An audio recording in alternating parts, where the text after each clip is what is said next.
شهر رمضان الذي أنزل فيه القرآن هدى للناس وبينات من الهدى والفرقان فمن شهد منكم الشهر فليصم کاتەکان چەند بە زوویی دەڕۆن تا دوێنێ ئێمە ویداعمان لە مانجی ڕەمەزان کرد، بەڵام ئەمڕۆکە پێشوازی لە مانجی ڕەمەزان دەکەین. ئاخۆ لەو موددە مەدا چەندین خەڵکانێک لەگەڵ ئێمە بوون، بەڵام خوای پەروەردیگار ڕوحەکەی لێستانەوە نەگەیشتنە ئەمڕۆکە، و هەر خواش دەزانێت ئەو چەند ڕۆژەکە مەیمایە چەندمان دەگەین بە مانجی ڕەمەزان و چەندمان ناگەین.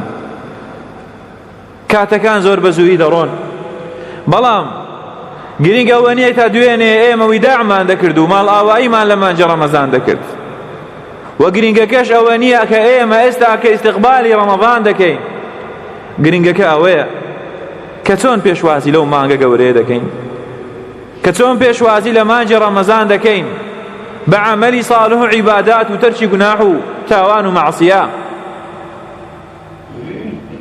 پێغەمبەری خوا عەلەیهی السەڵات وەسەلام یەک لە سەحابە بەڕێزەکان دەفەرمێت دوو لە سەحابیەکان کاتێک کە بوونە موسڵمان بەیەکەوە، یەکێکیان خاوەنی عیباداتێکی گەلێک زۆر بوو، ئەوی تریانیش بە هەمان شێوە، بەڵام یەکێکیان خاوەنی زیاتر لە عیبادەت بوو. تا ڕۆژێک لە ڕۆژان ئەو کەسەی کە وا عیبادەتی زیاتر بوو لە جیهاددا بەرامبەر بە کافر و بێ باوەڕان شەهید بوو، گەڕایەوە لای خوای پەروەردیگار. ئەو سەحابیە بەڕێز دەفەرمێت دوای ساڵێک برایەکەی کە وا بەیەکەوە موسڵمان بوون ئەویش وەفاتی کرد و گەڕاوە لای خوای پەروەردیگار.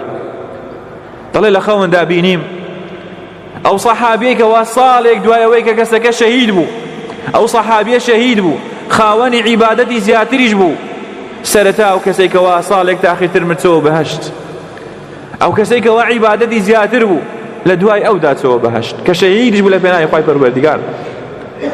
ئەم قسەی گەڕایەوە لای پێغەمبەری خوا عەلەیهی السەڵات وەسەلام. پێغەمبەری خوا فەرمووی ئایا لەم ساڵەدا نەگەیشتە ناو مانجی ڕەمەزان؟ ئایا لەو ساڵەدا بە ڕۆژوبوونی مانجی ڕەمەزانی نەکرد، شەو نوێژ و ڕۆژیەکانی ئەنجام نەدا؟ فەرمیان بەڵێ. فەرمی ئەوەیە کەوا پێشی برایەکەی خۆی خست بە چوونە بەهەشتی.